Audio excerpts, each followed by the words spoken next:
And it was after I lost my job due to some medical condition, and I could not perform as per the expectations of my employer. So I was pushed out, and I went, to some extent I went into depression. So that is when I decided that before then I had some groups that I used to run. I used to post jobs there, and I had about 6 WhatsApp groups for the job seekers. So some job seekers could call me and ask me that, Jay, we need someone to do our CVs.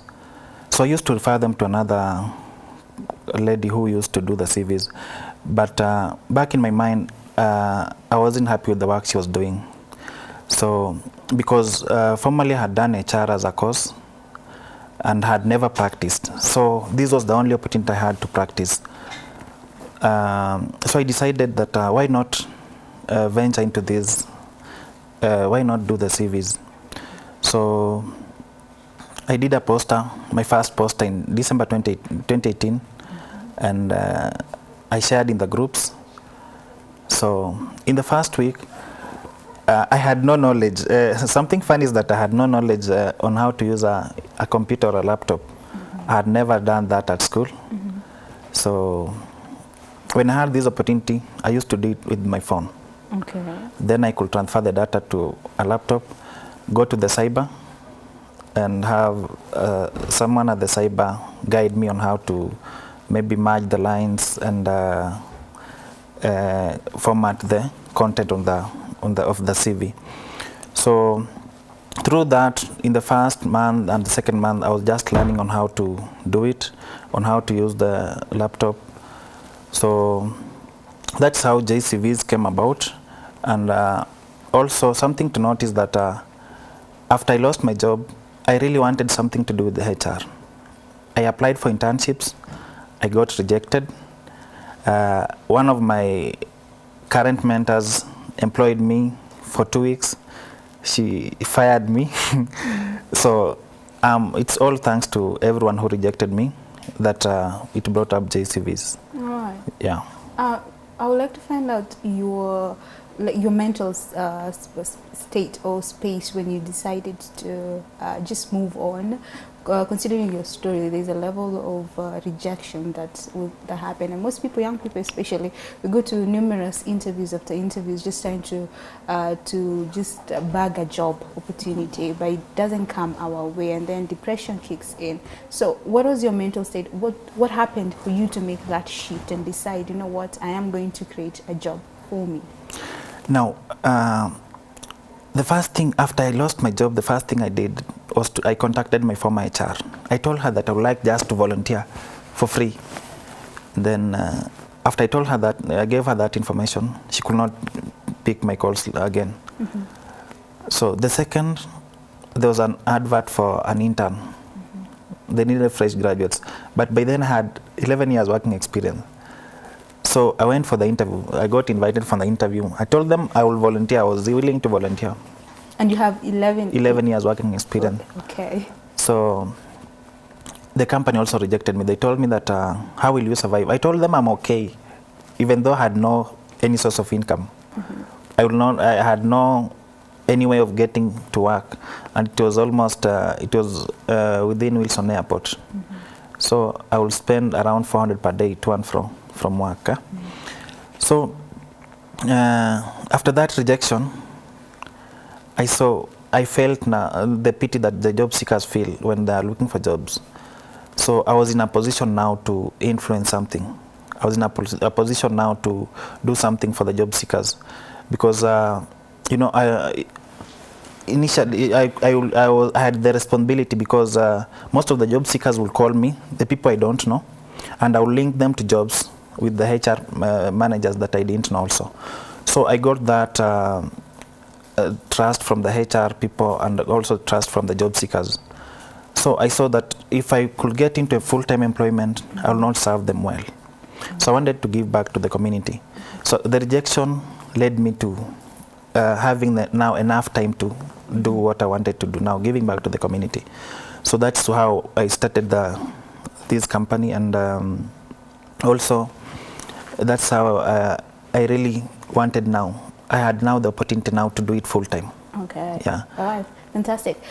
From what I've picked from what you've said is that, especially when you mentioned that you had over a decade experience in your line of job, but you're offering to actually volunteer, and people were saying no. Let's look at the aspect of desperation. And from what you've learned, I don't know if it is, if you can label it as such, from the context of anyone can be qualified particular position, but would you feel like desperation can also be a state of rejection on arrival?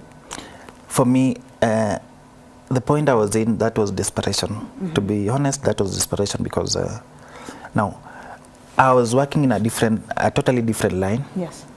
And I'd worked for 11 years now by then. And having done HR at school, I had never practiced. So now, the only way I could now get into the market was through HR. And getting to the market through HR, it's so competitive. There are so many HR out here, so many HR personnel without jobs out here. So the only way I could do that was to gain experience first, then get into the market. And by gaining experience, I needed just to volunteer first. Volunteer now for like 3 months, then get into the market. So desperation was the reason I was doing this. I had no otherwise, because I think what we do most of nowadays is that most people have done different courses, but they are in totally different fields. When you are in a totally different field for 3 years, your career goes, you move out of your career totally. And getting back to your career will be so difficult. That is what is happening nowadays. I've seen people who've done finance, they are doing customer service. I've seen people who've done HR, they are doing sales. When you do 3 years, that means that your salary might be higher. You might even be earning 60,000. You might even be earning 100,000. So when you want to go back to your career, you'll have to start from zero.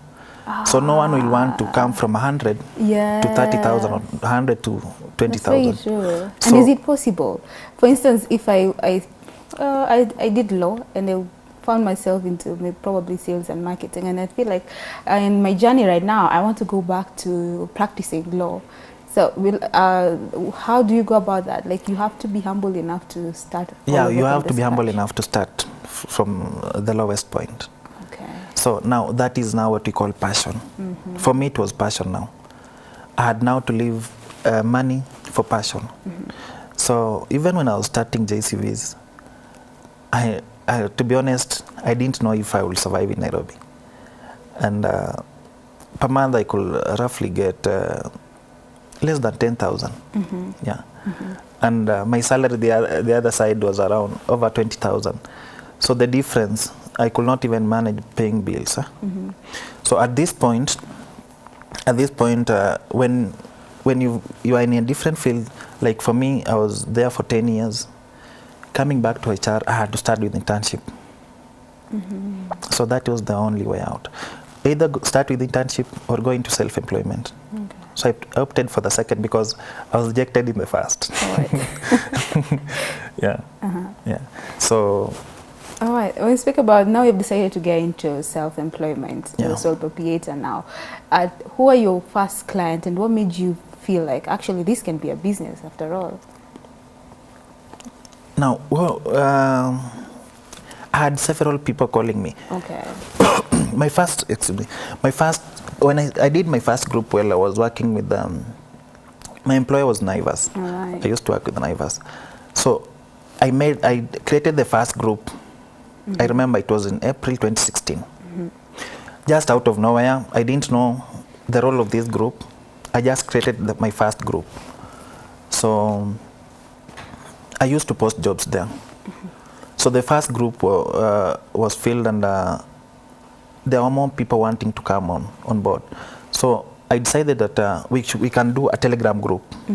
But Telegram people are reluctant. They told me, no, Telegram, we don't like Telegram. Just do a second WhatsApp group. So I did the second WhatsApp group. So by the time I was starting the business, I had 6 WhatsApp groups. Which you can only be in one group. So 6 WhatsApp groups, those are around 3,000 people. And that's just your clients? Yeah. All right. So I could post jobs, or I was also in HR groups. So I could see a HR post a job. He or she is looking for someone in this field, for an accountant. I call the HR. I tell them that I have someone who is fit for this job. So I post in the groups, my WhatsApp groups. Then I'm looking for an accountant with these and these qualifications. So someone will reach out. So I link him to the HR. So people could get jobs through that, in that direction. So, and some now could call me and tell me that, Jay, I really need someone to work on my CV. So I used to send them to another lady, and the lady could just, she had one template.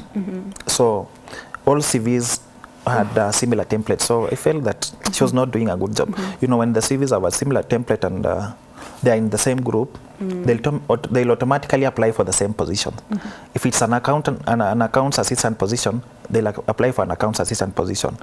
So the accounts assistant position, the recruiter will see that the content is similar, so he might not consider them. Okay. So that is what pushed me now to start doing CVs. So when I did a post and posted in the groups, I had the first week I got 3 clients. By then I was charging 500 bob. I got 3 clients. The second week it grew. So after the second week I went for another.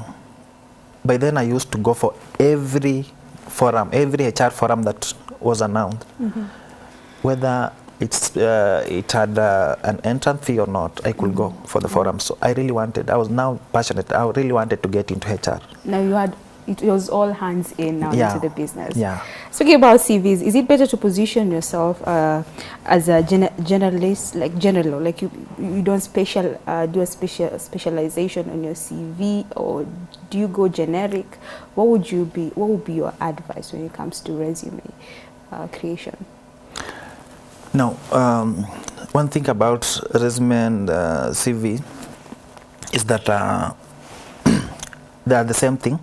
It just resume is used in French, and then CV, and the resume might be shorter than the CV.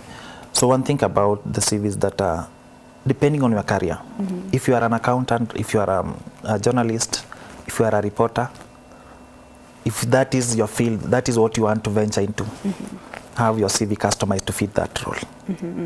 If you are an accountant, you're working as a sales personnel, or if you are an accountant, you're working as a customer service personnel, and you want to go back into accounting, have it customized. You can fit the 2 roles. Job description, yeah? Have it customized to the job description. But still, you can have your CV fit 2 or 3 more roles. Okay. Yeah. How? How? Now that's where JCVs comes in. Okay. So, let's say you're doing accounts and you're working in an administrative department. Okay. So, in most companies, what from my experience is that most companies, the admin personnel will handle some of the accounting roles. Things to do with managing the petty cash, things to do with the handling the datas, things to do with maybe handling the assets. So those are some of the roles that you will find in an accounting JD, accounts assistant JD. So have those roles in your CV because you can handle them. So if you have those roles in your CV, because accounts assistant is basically the lowest rank in accounts. Because accounts clerk, most companies don't have accounts clerk. They start with the accounts assistant.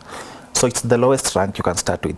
So have those basic, because they'll handle basic functions. The basic functions. Zile yenye mtu ametoka shule will handle. Or someone with the internship experience will handle. So have them in your CV and have the admin roles in your CV.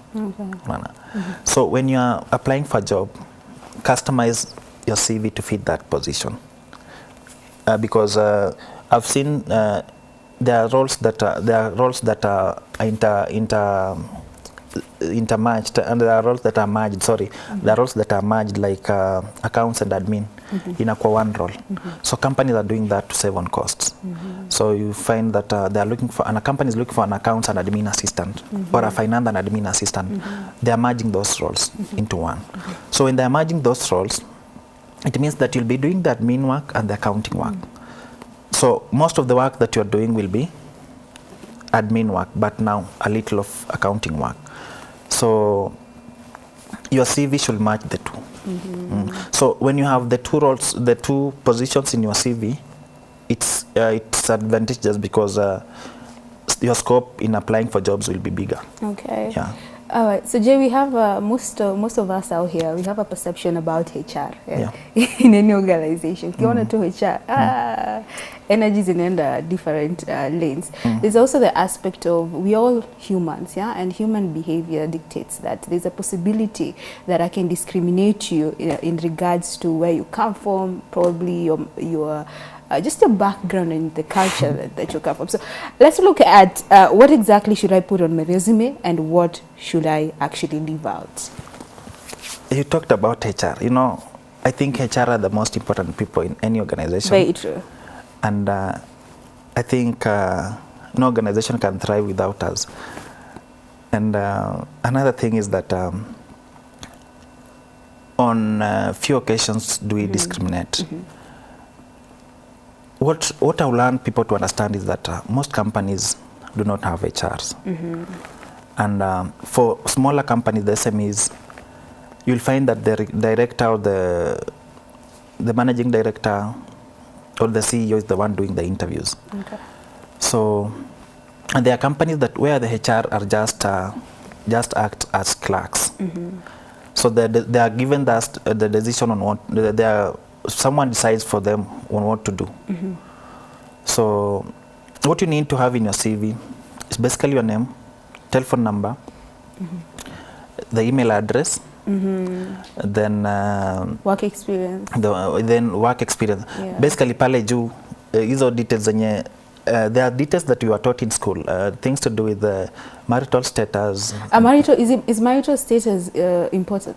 No, not important. Age? So, age not important. Okay. Because there are positions that will discriminate you based on the age, and there are positions that will discriminate you based on the marital status. That is not it will not be a decision of the HR. It might be due to the working conditions of that position or the working hours. And religion. Religion, someone should not be discriminated based on the religion unless it's the workplace is a church where they'll need someone who is a Christian, or if the workplace is if you're working for a mosque, definitely they'll need a Muslim. But most companies will not discriminate you based on the religion also. Okay. So things to do with sex, marital status, age, which should not be in your CV. Okay. You have to, unless asked for. But I've seen for CV, when I'm doing CVs for Middle East countries or basically abroad, we add the nationality, then the age, because they are so keen on the age. Because for them, you sign a contract, you might sign a long-term contract, maybe for 3 or 4 years. So they are so keen on the age. Okay. We'll have your age and nationality, then a picture of yourself. Oh, I was about to ask that. So a picture is allowed? A picture is allowed for outside the country. Okay. CVs, or maybe if you are a journalist, we can have a journalist and people in the hospitality industry. Okay. But for an accountant, why should you have your picture? Show them that this is how it No, for an accountant, we don't need your picture. Okay. For a HR, we don't need your picture. Okay. We just need your skills now. All right. So what's the worst resume mistake ever that one can actually put down? The biggest mistake people do is that they don't understand their resume. Someone is in an interview, you tell them to take you through the resume, they cannot do that. They even forget the period they worked in certain companies. So that is a very simple way of getting yourself eliminated from the other candidates. It's an easy way do you help us eliminate yourself? Okay, so I think we have tackled most of these parts, or when it comes to resume writing and what is allowed and not, unless I've left something out you can add on. For resume still, what I would like to advise, because most of the job seekers now are the youth. Most of the job seekers are youth, and recently graduated or maybe graduated from 2018 onwards, they have a problem with when they are doing their references, they have a problem, a big problem. The problem is that most will write their lecturers as their references. Someone maybe they never interacted with. So the lecturer even doesn't know about them. So because he or she has interacted with so many students. Yeah, and maybe there has been no direct interaction. You know, if you are a class rep, the lecturer will easily not know you. But if you are a silent follower in the class and maybe you miss classes, the lecturer can't identify you. So ways to curb that challenge? Yeah. How can we curb that challenge? So basically, how you can curb that challenge, when you are a fresh graduate from school, you can have your class, you can have either your class rep represent you or a school leader, a student leader, because most student leaders will know all students. So you can have someone, at least if you don't have any experience, if you have the attachment experience, make sure that the attachment experience, when during your attachment, you have your supervisors, your referee. But if you don't have any experience, have your school leader. You can have even, maybe if you have your high school teacher, someone who can remember you well and someone who can vouch for you. We don't want an incident as whereby they call this person and they're like, who is that? Who is that? Yeah? We've seen I don't those, know anyone with that name. and we've seen also incidents whereby you call a ref and they give a negative feedback on about a candidate. So do you feel like we should also be calling our reference, the one people who we claim to be a reference? Yeah, sure. And just find out what people actually think about even us. Have your friend call them. Have your friend call them. Tell them, Jay applied for a position in our organization and you are one of the references.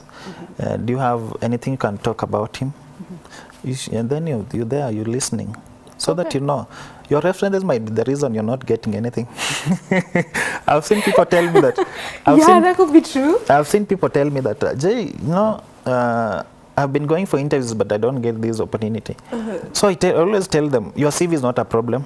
If you're going for interviews, definitely your CV is not a problem. So your problem might be the interview skills that you don't have, either the interview skills or your references. Okay. Yeah. Speaking of interview skills, how when I ask questions, I know people, interviewers ask different questions, and we are always, you know, having butterflies when we get into this particular rooms just for the interview. When we are asked a question, should we respond with giving a storyline or examples of what you have done, or should we give the diplomatic answers, which are just general, and just keep quiet, just to be safe? Maybe an example of a question. Let's see. So for this particular position that you're playing, what are you bringing to the table? Bring to the table. So one thing job seekers should understand is that an interview is just like any other conversation. The only thing that can happen is that they can deny you the job. That's the worst that can happen. But they can't take anything away from you. That's true. I've seen job seekers who feel stressed. They call me after an interview and they're like, it was not a must that you get this thing. What I believe is that it's always a learning experience. An interview is always a learning experience. You can't go for 5 interviews and still fail the 6th interview. So the interviews, when you go for interviews, they repeat the same questions, maybe a different style, but they repeat the same questions. So when you asked about what you bring on the table, it means that you should have done enough research about the company. Correct. Yeah? So it goes back to you researching on the company. Research about the company. So let's say a company like, maybe Equity. Equity Bank. Equity Bank has been having issues maybe, or you've been reading about their profit and loss, the profit they've made within a certain year. Talk about maybe you're working for a different bank and now you're coming to Equity Bank. You can also talk about your achievements in the other bank that you can bring on board in this other organization. You can say, like, when I was working for JCVs, I implemented a new system that reduce the time frame for working on CVs, a system to help in working on CV, automatically working on CV, so that it doesn't take the 3 days, the normal 3 days, but now it takes 1 day. Okay. Yeah. So when you're coming on board, you are able to bring that knowledge and skills with you. So you bring these skills, tell them the skill you are bringing on board and how it will help the organization. Oh yeah, in that particular position that you're applying for. Yeah. Another question that this one actually makes people go round and round and round. Tell us about yourself, which is it can sound like a really simple question, but yet most people find it difficult to answer. So in a summary format, what should we highlight on this particular question? Tell us about yourself. When asked about tell us about yourself, it's a very simple question, and that question is, I always tell job seekers, this is the best time to sell yourself, and it's the best time also to, when you respond to this question well, you'll have answered some of the questions that will be asked ahead after this question. So when you're talking about tell us about yourself, if you are an experienced person, make sure the first thing that makes an employer invite you for an interview is the experience. So talk about your name, go to your experience, then talk about your personal attributes, name, experience, academics, Should I brag about my achievements as well? Academics, personal attributes. Achievements, you'll talk about it because that question will come. Okay. On why should we hire you? All right. When asked about why you should hire you, you can now talk about your achievements. While I was at this organization, I managed this and this. But so tell us about yourself. Start with their name, experience, academics, then attributes. So people will not, most people will not understand where to get the attributes from. In any advert, there are places where we have the requirements part. The requirements part is where you'll see the leadership skills, analytical skills, customer service skills, interpersonal skills, or a team player. So those are the attributes you should talk about in an interview when you're asked about tell us about yourself. And experience, you can, if you've been working as an accountant and maybe your last position is an accountant or your current position is an accountant, you also act as an admin. Major so much on the accounting experience. When you're talking about your experience, tell us about yourself. My name is Walemba J. I'm currently working as a CV writer at JCVs, and I've been doing CV writing for the last 3-4 years, and in my daily job as a CV writer, I ensure that now you can mention some of the responsibilities that you tackle that are similar to the position you're applying for. Okay. Yeah. All right. Yeah. All right. And they ask you, how much do you want us to pay you for this particular role? Now, when it comes to salary negotiation, also do research about the company. There are so many things that will determine. There are so many factors to determine. Did I say that? I remember there's a meme that has been going around when you ask, like, how much do you want us to pay you? And then there's a gun put on your head. How much do you want us to pay you? And then you're like, how much budget does this role have? Yeah. So, no, so there are so many factors that will determine the salary you will ask for. There are people who are working in very toxic environments. Yes. So they just want to leave. That's factor number one. There's someone who is earning 100,000 and is in a very comfortable environment. So coming to going to another company, you'll have to consider that the environment and the salary is earning. So he'll ask for a much higher pay. He might ask for 100 or 150 or 200.